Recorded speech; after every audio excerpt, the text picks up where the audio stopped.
First, I want to go through a brief answer to each of these, just the yes or no, and then a little bit of detail. But then I want to transfer into talking about the bonus question and some of the background, because that's pretty necessary to get a good, full understanding of natural law and why it actually confers some normativity, in other words, some ethical obligation. So to that end, we're going to be talking about questions like what is nature, right? So what do we mean by nature? And then also, in particular, what do we mean by human nature? And how does that give us obligations or things that we ought to or have to do? All right, so what is the natural law? Is the natural law a habit like virtue?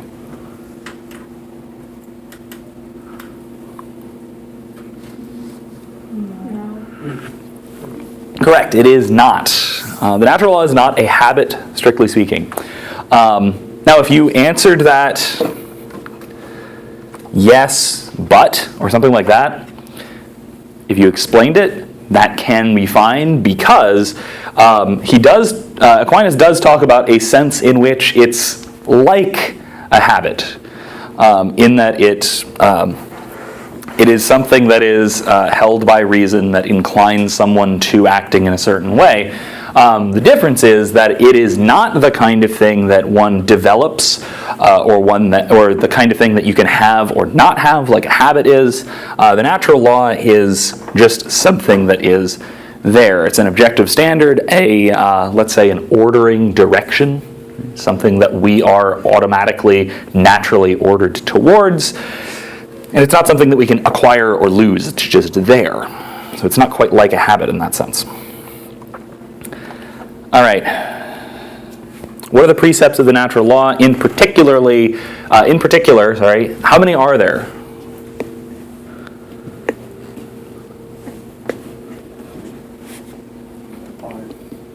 3, 5. Am I right? Trick question. He doesn't give a number exactly. What he does give is more than one.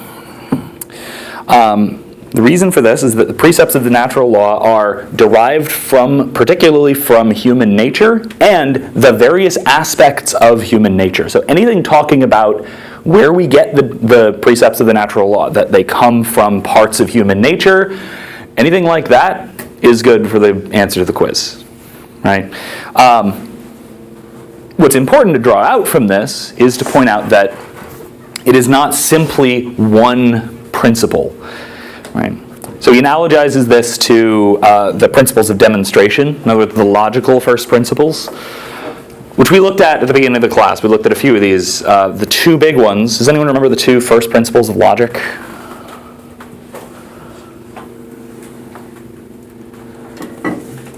Okay.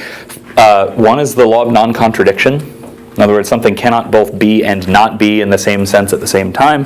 And then the other is the law of the excluded middle, which is that any proposition must be either true or false. Not both, not neither, not something in the middle. So from these multiple first principles, we can derive logic. So similarly, from several first principles of the natural law, we can derive ethics. Okay, are all acts of virtue prescribed by the natural law? So is everything that virtue tells us to do included in the natural law? Yes.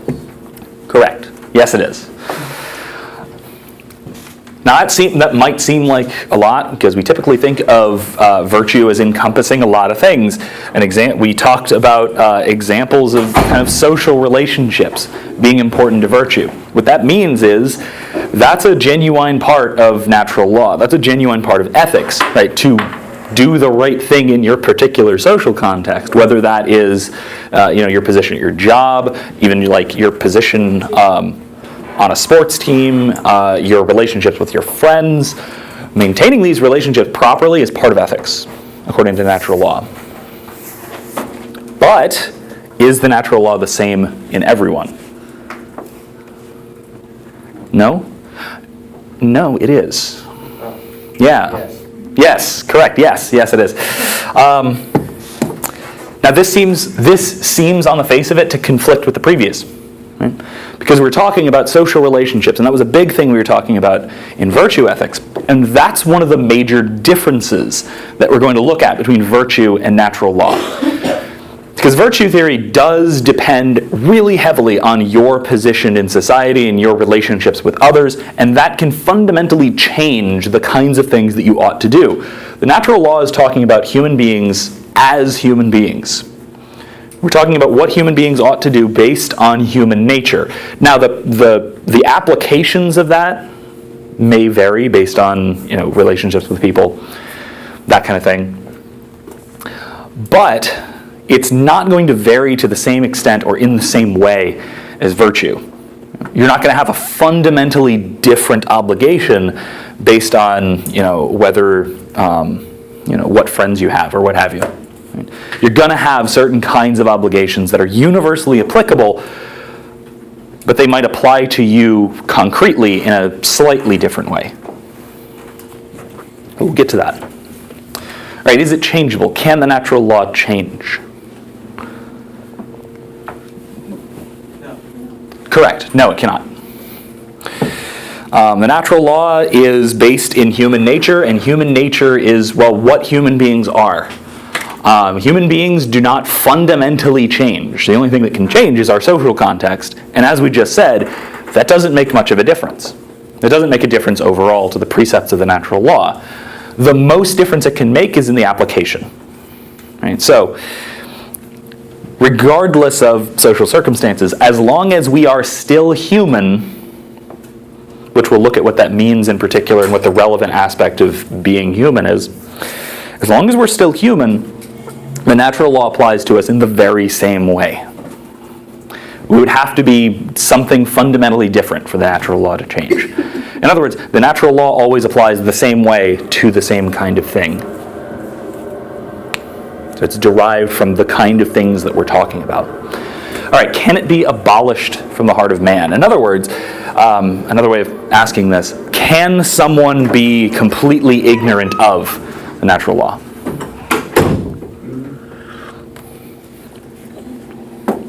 No. Aquinas says you can't. No, you didn't. I said no at first. Lying is a violation of the natural law. So no, the answer is no, it can't. Huh? It doesn't what prove it? You just said, can somebody be completely ignorant of the natural law? You said lying. Is a violation of the natural law, but... Isn't that kind of ignoring it? Oh, it's ignoring it. But it's not that you don't know it, you fundamentally don't know it. It's not that you have no way of accessing it. Now, you know it's there, and if you thought through it thoroughly enough, because again, the natural law is supposed to be, right, this is ethics, supposed to be derived from human reason. So basically, you can just ignore the fact that it's there, Yeah. but you can't just do away with it completely. Yeah, because it's the kind of thing that you are going to be aware of in some sense, but you can talk yourself out of it. Right? You can convince yourself otherwise, but you're not going to be what's called invincibly ignorant. There's never going to be a circumstance in which there is no way for you to know the right thing to do. There's never going to be a time where it's impossible to know. And again, this contrasts with, especially with utilitarianism, right? Where utilitarianism, the precept is do what is best, right? Bring about the greatest happiness for the greatest number, right? Do what is good for the most people. There are lots of situations where you have no way of knowing what that would be. So there's an epistemological problem. There's a problem with knowing what the right thing to do is, whereas here, you can't have that problem because all you need to know is, what are you? You need to know things about yourself, so it's all introspection. Yeah? So would that kind of go back to that Thanos example? Mm-hmm. Yeah. So we can criticize Thanos from a utilitarian standpoint, which we did. We talked about this a lot. Right? And we can say that, well, fine, maybe he had good intentions. Maybe he was trying to bring about the greatest happiness for the greatest number. Okay, fine. But he got it wrong. He miscalculated. Here there isn't a calculation issue. Right? It's not about trying to figure out what are the results of my action going to be. It's about figuring out what kind of actions should I, a human being, or Titan, which are relevantly similar for the purposes of natural law, what kind of things should I, a human being, do? Right? And it just comes down to figuring out what are you, right? And what are the kind of things that are proper to a thing like that. All right. What about the bonus question? Especially those of you who watched the video lecture or have read sufficient amounts of Aristotle. Or want to guess. Yeah? Like power, habit, and passion? I'd give you credit for that because that's what Aquinas talks about. So that's not what I was asking for. That wasn't what I was asking for, but I'd totally give you credit for that because that's straight there. So fair enough. So yeah, those are three things in the soul, which is a little bit different from 3 parts of the soul or 3 kinds of soul. So fair enough. Yeah, no, I can definitely see why you do that. So these are important as well. So let me just go through these. So a power is something that you can do, right? Something that you can carry out through your own power. And so I have the power of speech. In other words, I'm able to speak. That is a power of my soul. And we'll look at what soul means exactly. I also have the power of locomotion. I can move from place to place. I can move my arms around. I can move my lips to talk, etc. Habit is something that the soul or the person ordinarily does. I guess you can say effortlessly, although that might be stating it a little strongly. Does without difficulty. Does sort of, maybe we can say, does by default. So that includes both habits of character, so things like virtues and vices, habits that we develop, but that can also include things like breathing, or what we would call our vegetative functions of like the organs working, right? So your heart pumping regularly and your stomach actively digesting food, that would be considered a habit. And then passions are things that happen to us. Especially emotional passions, so reactions to a situation that we cannot actively control. We can only control our handling of the passions or our use of the passions, that kind of thing. Okay. So, putting these 3 simply, it's what you can do, what you ordinarily do, and what happens to you. The inputs. Sensation is also considered a passion in this case, because you take in, visual data, for instance. If you see something, that isn't necessarily something you intend to do, unless it's like directing your eyes. That's something that comes into your mind. Okay, so now what would be the other answer to this question? What are the 3 parts or the 3 types of soul? Anyone know? Yeah. Mm-hmm. Yes. Excuse me. Rational, sensual or sensitive, and then vegetative. So, let me use 3 different colors for this. So we have rational,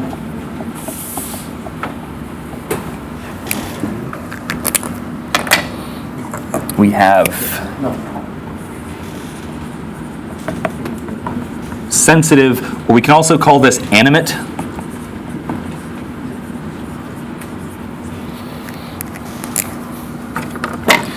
And then we have vegetative.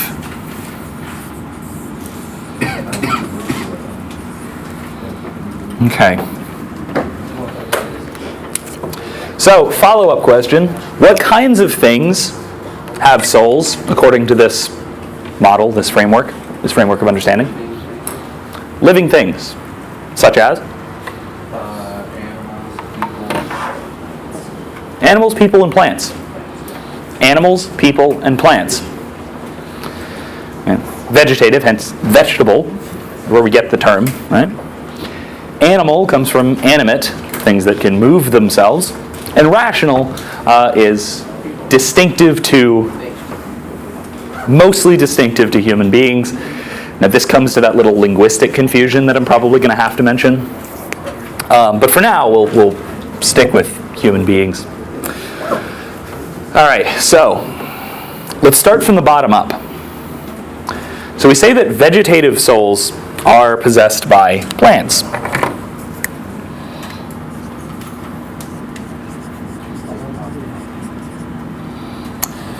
Okay? What does a vegetative soul do? What are the powers of a vegetative soul?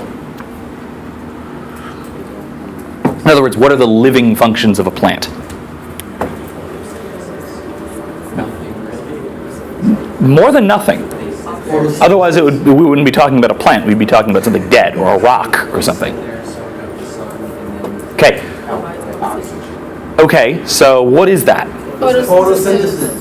Okay, what? Yes, photosynthesis. What is that? How would we analogize that to us? It's a process Yes, of living, yeah. but what's it doing? It's Well, I mean, when I go, that's not, I wouldn't call that producing carbon dioxide, right? What am I doing? Yeah, they breathe, more or less. Creating a life for itself. They're maintaining their life. They produce their food. They produce food, right? They consume, they use nutrients, food. That's what photosynthesis is doing. That's also what like absorption through roots is doing. So, one of the powers of the vegetative soul is nutrition.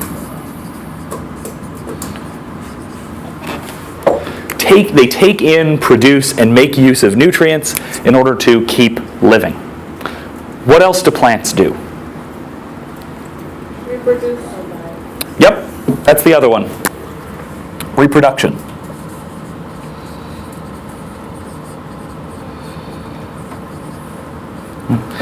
Plants produce seeds that produce more plants. Every kind of plant does this, and it does this. And that's what qualifies something as a plant. It's capable of those things, and probably nothing else, although there are some weird borderline cases, like Venus flytraps and such. Yeah. Humans. So that isn't something that's intrinsic to the plants themselves, right? So that is true, and that is important, but that becomes important here and then here. Okay. Right? Because that's not something the plant does. Right? That's not a power of the soul. That's, if anything, that is a passion. Yeah, it's something that something does to it, or something makes use of it. Right? It's something to do with its interaction with other things. Right? So the soul, and especially the powers of the soul and the natural law, has to do with what the thing itself does, and what kind of thing it does, and how it does so properly. All right. So what about animals? What do animals do? Okay, but again, that's interaction stuff. They eat, right. So animals do this too. Yep, they do that too. Something else? Did you have something to add? What else do animals do? They hunt. Now, whether that is hunting for vegetation or hunting for other animals, it doesn't matter. What does matter is that they do this, but they do it differently. What makes them capable of doing it differently? Yes, locomotion.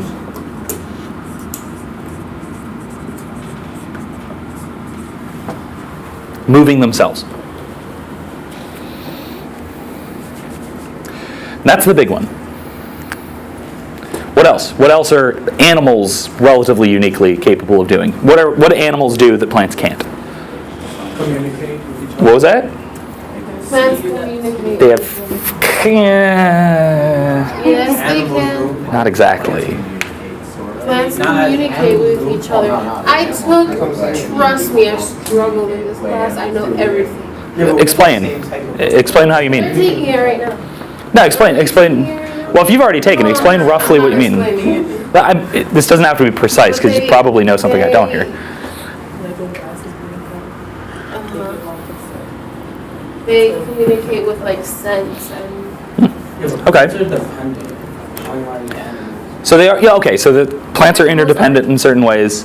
Now, first of all, I don't want to necessarily include communication. I do want to include sensation. Right. And it's worth noting that sensitive just comes from sensation. Animate comes from locomotion, because animated, right, moving. Right? Those are the two key powers of animal souls. Now, communication. This is an interesting one, because usually that would apply only to animals, and Aristotle certainly thought it only applied to animals. But we could kind of be wrong about that. So you're probably onto something, and based on what you're saying. Like when they say, "Oh my God, that's the fresh cut." What did I say? Oh, the smell of fresh cut grass. Yeah. Fresh cut grass. That's actually like the grass screaming for help. That's a scent it gives when you're like hurting it. I'm like dead serious. Okay. So I don't know this. So this is interesting. So I'm working. I'm trying to kind of fit this into this model. So what do other plants do about that? Like the cut grass smell, the screams of terror from grass. What do other plants do about that? Do they react to it? Okay. Why don't you? So maybe we can include that as a kind of. They call animals. Plants call animals. How so?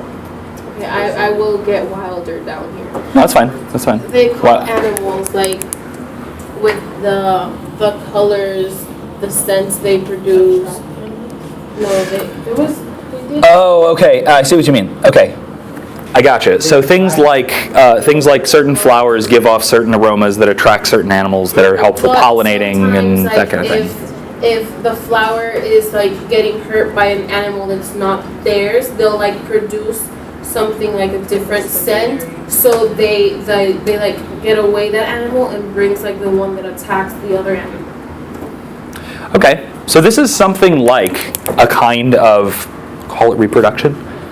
It's a kind of maintaining one's life to carry it on, right? Rather than communication, which relies on what we ordinarily think of as communication, like, making signals and sounds that attract other things, right? And convey some kind of information or message. That is usually carried out through sensation, right? You need some kind of senses to do that. Now, a plant that gives off aromas and gives off, say, maybe, pheromones, that might be the correct term, maybe not, I don't know.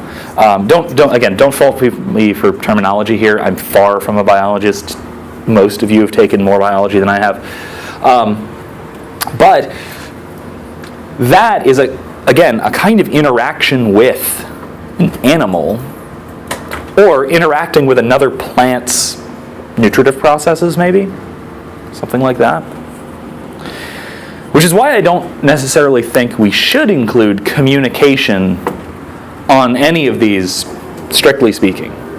Because that's something that probably, maybe if you're right, all of these do with the powers that they have, but it's a kind of interaction with other things rather than something that it does in particular. And it's also important to note, each of these does communication in an importantly different way. Right. So that is a good point. That's a very interesting point that I hadn't considered. So, thank you. Okay, something else worth noting here is that, we said that animals, they do reproduction, they do nutrition, they do sensation, they do locomotion. So, what are the parts of an animal soul? Parts of an animal. An animal's soul, what are its parts? They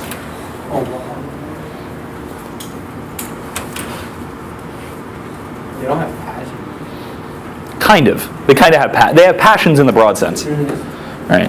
A kind of sensation. Sensations, remember, are passions to an extent. Don't live after they die. Right. Now, why is interesting. And there's something about this. Yeah, they have habits of a sort, yeah. And they have powers also. They have everything that's part of a soul. Now, all of these do. But what are the parts? All right. So, Okay, that makes sense. So if this is animals, so is this. Right. So why I say that is that animals have sensitive souls. We say that the soul of an animal is a sensitive or animate soul. But that has two parts. Right. Because it has two parts. There we go. Yeah, so it has these two parts. The sensitive or animate soul of an animal has the sensitive part and it has the vegetative part. That each is responsible for certain powers, certain things that it does. And so, the animal's soul is capable of nutrition, reproduction, sensation, and locomotion. It's capable of all of these things. We call the parts that do vegetative things the vegetative part. But because it's more sophisticated, it has more to it, it has more powers, it is now a different kind of soul. There's more to it. It has this additional group of powers or abilities. Now, it's also worth noting that animals, because they have these sensitive powers, do these things differently than plants do, in a very fundamentally different way. Right? So we talk about hunting. Plants don't hunt. Right? Plants rely on passions to take in nutrients rather than powers, strictly speaking. So even something like a Venus flytrap or a pitcher plant or something that eats, meat, it relies on something happening to it in order to, trigger its nutritive response, to snap closed.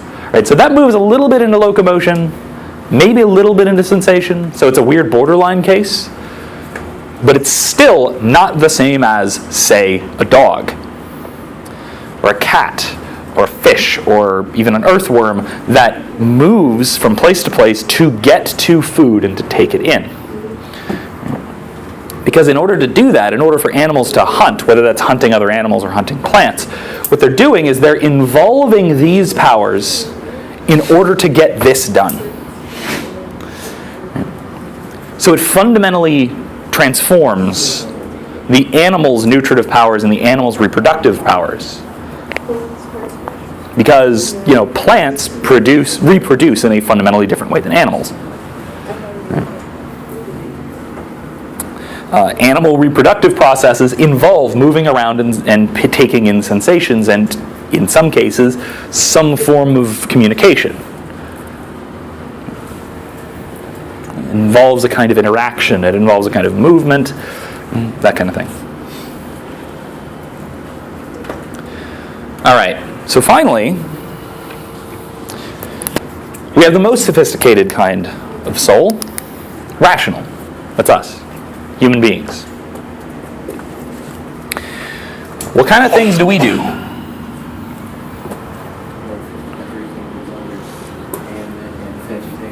Yeah, so we do we take in nutrients and maintain our lives. We reproduce, we have sensations, and we move around. Right? We have all of these powers. So we have vegetative souls.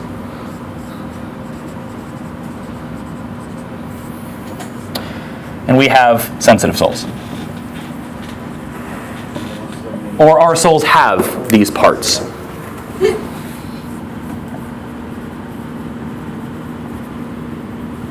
Okay, yeah? The difference between all of them was that a conscience that allows us to make decisions based on the events going on around us. Yeah, so conscience, well, okay, so there's two things. Do you mean conscience or consciousness? Okay, because we have both, and both are important, right? So we can, yeah, so we have what we would call, what Aquinas would call abstraction.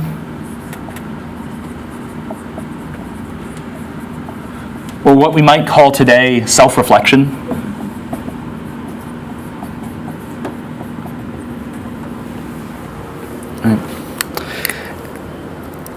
And that includes both of these things, because it includes conscience right? Which is the ability to know right from wrong. It includes that as well because it's our ability to reflect on our actions and sort of abstract away from our own particular actions and say, all right, this kind of thing, is this a good thing or is this a bad thing? Or we can abstract the other direction and say, all right, what are going to be the consequences of this action? We're capable of predicting those to a much greater degree than we would be if we just had simple sensation.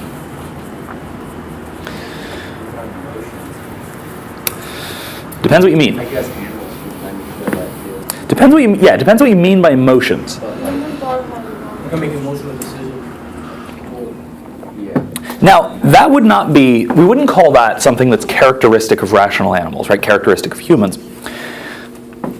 Because again, it depends on what we mean by emotions. If we mean passions, right? If we mean sensations that appeal to us like a feeling, right? Then that's something we kind of share with animals. Now, if instead we mean our ability to, let's say, empathize, that's probably unique to human beings because it requires abstraction. In other words, what it takes is to abstract away from this is happening to me, and then draw from that the point of this is the kind of thing that happens, and it's a bad thing when it happens to creatures like me. Right? Yeah. I know I've seen somewhere that dogs can feel empathy as well. Kind of. Because is that because we domesticated them, or they always have that? In part, but it's also in part because of their pack behavior. Right? So they're capable of seeing the pack as a kind of thing, as its own kind of thing. Like we're capable of seeing community as a kind of thing, right? But that still doesn't include. Well, it includes empathy in a really shallow sense, but it doesn't include empathy in the kind of sense we're talking about. Being able to abstract, right? Being able to say, like we would about like if something bad happens to you, I can think of that in terms of this is a bad kind of thing to happen to a human being, and you're a person, right? And that's bad. Whereas a dog or a wolf or a pack animal would say that this is something bad happening to a pack member. To all of us, right? Yeah. So it's thinking of us instead of thinking of you. We're individual. They Right. think of the whole entire group instead of one person. Yeah, it's something like that. Yeah, okay. I think. Now again, I'm not an expert on pack behavior, so this could have a better explanation. Right? But it stands to reason that this framework of understanding would be a way of making sense of it. Right? You could fill in behavior into, well, it would be some kind of locomotive or sensational or sensitive behavior. All right. The other power that humans have distinctively is the power for community, or political behavior. Now, political, again, I'm not just talking about the modern sense. Like the alpha. Not even that. Right. I'm talking about thinking of Rules, regulations. No, just that's legislative. choice Get away from that. of the entire community. Not even that, because again, pack animals kind of have something like that. What I mean is, political behavior is intentionally forming a group, right? Coming together for common purposes, right? Explicitly for common purposes, and being able to bring our own efforts to a common purpose. Right? So we here are a community, in a sense, with the purpose of learning about the natural law today, right? So all of us are here for that purpose, but we're working together to achieve it. Right? That's something that's uniquely human because we can abstract this particular goal and we can abstract our own parts in it. Yeah. So basically, like animals use their instincts, we use our ability to learn to be able to reciprocate the same thing over and over again. Yeah, learning, not just in the sense of habituation, because again, animals can do habituation. Right? You can train a dog.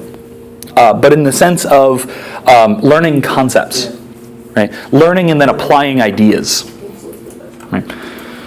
Okay, so humans then have these powers. That, just like it did with animals, this changes how we do everything else. Right? It changes how everything else functions. Because humans reproduce and take in nutrients differently than plants, differently than animals. Let's take nutrition. We have what are called meals. You will not find an animal that has a meal unless it's imposed on it by a human. That's not a meal. I mean, a squirrel can be a meal, but that's different. Right? Again, relational things. Yeah, you're probably right, but never know. It could come up. Is it? Okay. I've never had well-cooked squirrel, so. Anyway, right? So we do something unique here, right? We apply our political nature to our nutritive function. We do this thing called meals, which involves human interaction, right? It involves social interaction. It involves our knowledge of what is healthy and unhealthy. Right? We decide what to eat rather than eating what is present. Right? Animals will eat what is present. We decide what to eat and seek it. So we do this in a different way than plants do and that animals do. Similarly, we do sensation in a different way from how animals do it. Right? We don't just take in sensation, we don't just see things and hear things. We see things and hear things and then we conceptualize. We see things as a particular kind of thing rather than just seeing. So what this means is that at each step up, right, with each additional layer of sophistication that you add onto the soul becomes capable of doing new things. Right? So animals can do more things than plants. Humans can do more things than animals and plants. But then also the powers that the previous version had get transformed. Or the way they're carried out gets transformed. And with it, the natural law gets transformed. Because we do things in a different way, given the additional powers and capabilities and abilities that we have. All right, questions so far? We're pretty clear. All right, so in summary, and kind of a thing moving forward, the natural law, how this gives us ethics, is going to look at what powers we have, what objects they have, right? So what we're striving to do with each of these things, right? And then look at how they sort of stack onto each other to determine the right way of doing all of these things, given all of the other powers and abilities that we have. Yes. So I mean, this is kind of just me looking at it. Okay. It seems as though, from an ethical standpoint, the only one besides the rational list that we have up there that seems to touch on ethics would be possibly sensation. Nope, not even that. No? Rational animals are the only ones with ethical principles and ethical guidelines, hence conscience, right? So I'm glad you mentioned conscience, even if it was kind of accidental, but, right? Because that's important. Because we're capable of this. We're capable of abstraction and self-reflection. So when there is a fault, say, in an animal, when it's not doing what it ought to be doing, naturally speaking, right? Its sensations are faulty. It's missing. It's not able to move around properly. We just call that an injury, right? For a human being, if it's a fault up here that affects what happens down here, it's a moral failing. Because it's something we're capable of altering, and it's something we're capable of understanding and correcting. Yeah, because we know, exactly. They don't know, they just do it. Yeah. Have you ever seen a three-legged dog Yeah. missing a front leg? Just trying to walk Ever see them try and dig with one front leg? They still try. without the light, right? Yeah, it doesn't work. It's instinct. Yeah, but they still try, right? It's kind of sad and kind of adorable, but that's exactly what I'm talking about, right? So they just do what they do. What we would then be able to do if, say, you were missing your hand, say if you lost your writing hand and you still tried to write, you wouldn't do what the dog does and just try and write with your stump. You would learn to write with your other hand. You would conceptualize how to do something. Maybe not as well, due to a lack of motor function and that kind of thing, but you'd learn. That's unique. Okay, so I say that's unique, but I lied, because there's this other problem, which is why here's that promised little bit of Latin that I need to mention here. Man is a rational being is somewhat of a mistranslation. Let me explain this. Because here, under rational, we have humans, but we also have angels. Potentially. Again, assuming angels exist, right, that there are these incorporeal rational beings. By the church. Well, depends which direction you want to look at the causality. But so Aquinas is talking about this, and now, worth noting, if nothing else, this is a useful thought experiment. Because what's different about angels? First of all, based on this, what's different about angels? Because angels are depicted as perfect. No, they can't. They can't fly. Angels are depicted as perfect beings. Not perfect. They don't know. Maybe morally perfect, but not perfect in the unlimited sense. Physically perfect. They Well, are morally perfect. certainly not physically perfect, because they're not physical. That's the key difference. Angels have no physicality. So, why I bring this up is that angels have only rational souls. No sensation, no vegetation. Yeah, because you never hear about angels eating or Right. reproducing. Yeah. Right. I mean, some apocryphal stuff maybe, but then again, Aquinas brings this up and said, well, this is a problem, right? And maybe it's an angel that is, let's say, animating some piece of matter in order to do something. Okay, maybe, but it would be doing it as a purely rational being. Now, why I bring this up is because Aquinas uses angels as an example to kind of illustrate this difference. Why the natural law is different for humans because we're physical. Right? The natural law for humans depends really fundamentally on the fact that we have all this physical stuff. So where he says here, man is a rational being, the Latin there, which you don't need to know, is homo est rationale. Humans are rational. But rationale, is treated as a noun. Right? So the translator here decided to put being here because it's the broadest, vaguest noun we have, because in English, adjectives and nouns aren't interchangeable like they are in Latin. The problem here is when he talks about being down here, he means something really precise by that. Right? And here, humans, the better translation might be man is a rational animal, not rational being. Just to differentiate man from other things which have rationality. Right? So what's distinctive of human beings is that we are a rational animal. Right? In other words, that we have not just this, but all of this, and that all matters to ethics.